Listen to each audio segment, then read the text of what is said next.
Welcome back, everyone. We're going to talk about the baddest dive watch ever made, in my opinion. This is the Seiko SLA021. I would just like to give you a long-term review of this watch. Before we get started, please don't forget to click that subscribe button so you don't miss watch reviews like this one. Thanks. Okay, so this is the watch that I've had. Well, this is like my grill watch before I had the Seiko SLA029 spring drive one. Now, there's something about this watch that whenever I wear it, it feels like, I don't know what I'm saying here, but it just has a classic feeling to it. I believe this model of mine was 2019 model, and it's been like a few years now. This one does not have the lume on the 3, so it's not the latest version. Whenever I use this watch, I really feel like it's the Submariner of the Seiko line. I don't know if I'm supposed to say that, but I feel like it's what the Submariner would feel like if it's a Japanese watch. Is that weird? It's a 300 meters. It's an 8L35 movement, legendary 8L35 movement. It has a ceramic bezel, and that Zaratsu polishing is just mirror-like. Look at that.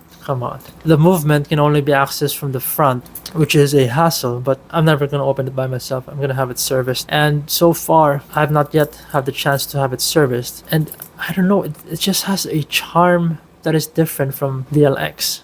I know I like the LX so much, but this one seems like it's like the one you always come back to. You know, the LX is a great watch to me personally, but since I've had the LX, it's like this one is a sleeper. Like, I kind of don't want to wear the LX all the time because it's a great watch, and then I tend to wear this one because I feel like it's just secondary at best, but it's actually not. It is one of the best watches I've ever owned. I know that I always praise the SVB 143 and the other Seiko watches that I have, but this one I have not made a video in a while, so I just want to share my appreciation on this watch because people tend to overlook it because it's big, it's heavy, it weighs like 220 grams, and it's top heavy, especially on this bracelet. I have not yet have the opportunity to buy a bracelet that is from strap code or something. I just would like to use and abuse this bracelet for as long as I can. It is top heavy, that's what I should say, because just try to wear it for a week and you will realize on the bracelet, what I mean is on the bracelet, after a long day you just want to remove this watch and just leave it, but you still want to wear it because of how good it makes you feel. That's how I feel. Yeah, this watch is, I don't know, it just has some level of attractiveness, but I don't need a Submariner, I don't need a Tudor or something. I know I'm kind of biased here because I know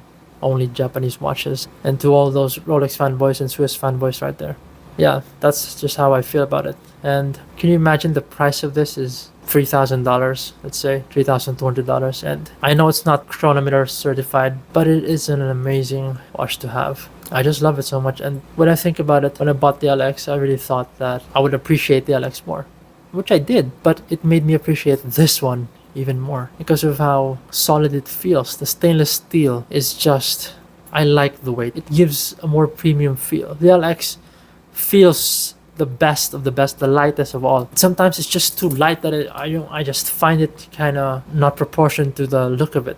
You know, because the LX is bigger and it's lighter, you can really feel that it's premium. You just look down on your wrist and just smile, you know. You appreciate that you have what I believe to be a Submariner killer. I mean, this is it. It's not killing the Submariner, it's dominating it. It's annihilating it because of how good this watch is.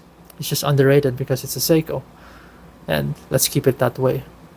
I don't want prices of these to increase just because of that, so that you could also enjoy watches like this. It's really a different story when you buy an SLA watch as compared to the 6R35s or the 15s. I've been saying this for a long time. There is really a difference when you have one. And every time I open my watch collection and I see this, it's the first thing that I look all the time because of how simple yet so appealing it is to my eyes. Because I put this beside the LX, and the LX is just a huge monster which screams GS. It's just an honest simple looking watch which destroys the competition. The sapphire crystal, the ceramic bezel. I understand that the Seiko LX is not for everyone.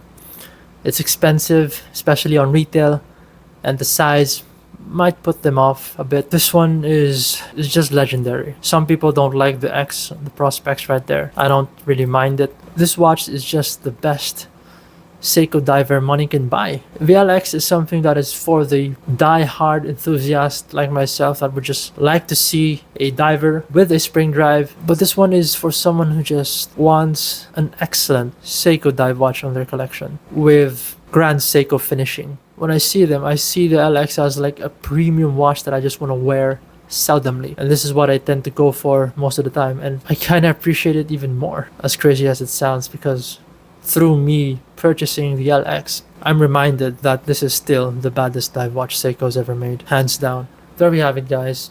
I hope you enjoyed the video, and if you have any thoughts or comments, put them down below. Let's discuss it. Let's discuss our opinions, because that's what watch is about, you know, discussing opinions and different viewpoints. I'll see you in the next one.